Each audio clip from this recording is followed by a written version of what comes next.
Bleaching মোসবার্নির লাফিয়ে ওঠা বলটা ছুঁয়ে গেল মুশফিকুর রহিমের ব্যাট।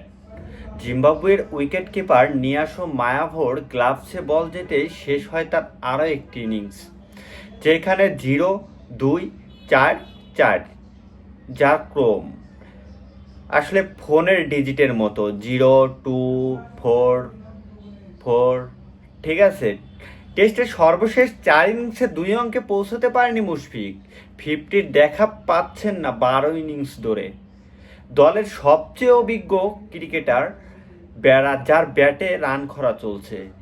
তো আলোচনার বিষয় হবে বই কি, সেটা আলোচনা আজ উঠল জিম্বাবুয়ের বিপক্ষে সিলেটের টেস্টের তৃতীয় দিন শেষে, যেখানে ব্যাটিংয়ে ভালো একটা স্কোর করার একটা দরকার ছিল, যেখানে 81 রানে পিছিয়ে ছিল বাংলাদেশ, সেইখান থেকে তাদের প্রায় 300-র কাছাকাছি একটা রানের টার্গেট দেওয়ার কথা ছিল, সেইখানে মুশফিক আজও ব্যর্থ।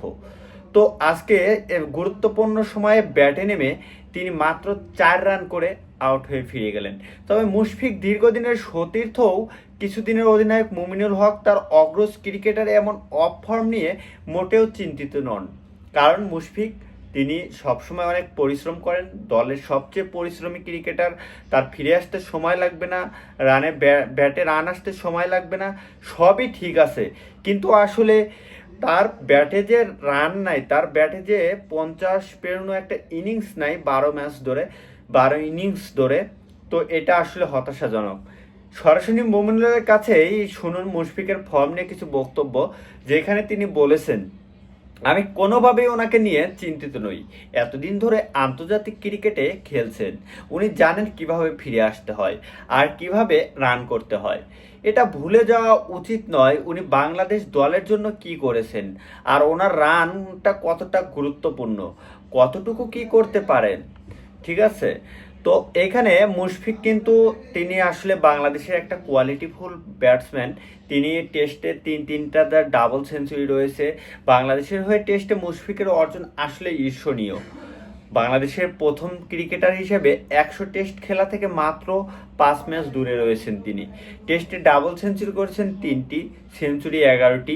রঙিন পোশাকে ক্রিকেটে এর মধ্যে বিদায় দেওয়া মুশফিক এখন শুধু টেস্ট ক্রিকেটটাই খেলছেন, অন্য সংস্করণে খেলছেন না বলে শুধু লাল বলের ক্রিকেটে মনোযোগ আরও বেশি দিতে পারার কথা এখন। কিন্তু জিম্বাবুয়ের বিপক্ষে সিলেট টেস্টে তার ব্যাট নিষ্প্রভ হয়ে থাকলো, যেমন ছিল ওয়ানডে থেকে অবসরের আগে শেষ 3 ইনিংসে 2-0-1। তো আমরা আশা এটা করতে পারি মুশফিক খুব তাড়াতাড়ি ফিরে আসবেন। তো লাস্ট 95টি টেস্ট খেলা অভিজ্ঞতায় পুষ্ট মুশফিকের উপর থেকে একটু তবু আস্থা হারাচ্ছেন না মুমিনুল। এই বাঁহাতি ব্যাটসম্যানের বরং বিশ্বাস মুশফিকের ব্যাট থেকে ভালো কিছু আসা সম্ভব। আগের চেয়ে সম্ভাবনার পক্ষে এখন আগের চেয়ে ভালো করা সম্ভব। আমার মনে হয় টেস্ট ক্রিকেটে উনি আরও ভালো ক্রিকেট খেলতে পারবেন। 2 সংস্করণ থেকে যেহেতু অবসর নিয়েছেন, এখন 1 সংস্করণে উনি মনোযোগ দেবেন। আগে যত ভালো খেলতেন এখন আরও ভালো খেলবেন, কারণ একটা সংস্করণ যখন খেলবেন তখন একটা লাইনে আপনিই থাকবেন, পারফর্ম করাটা সহজ হয়ে যায়। তো মুশফিক, আমরা অবশ্যই চাইবো মুশফিক তিনি এই সংস্করণে ভালো করুক, যেহেতু 2 ফরম্যাট থেকে তিনি অবসর নিয়েছেন। তো এই ফরম্যাটটাই তিনি অনেক ভালো করুক। আমরা তাকে এই ফরম্যাটটায় ভালো একটা পজিশনে দেখতে চাই, তার ব্যাট থেকে সর্বত্র আমরা রান চাই। তো মুশফিকের জন্য শুভকামনা রইল, অবশ্যই পরের ম্যাচগুলোতে তিনি যেন অবশ্যই ভালো একটা কিছু করতে পারেন। আসলে মুশফিককে আমরা বাংলাদেশের সবাই তাকে অনেক ভালোবাসি, তিনি আমাদের মনের একটা জায়গা দখল করে আছেন।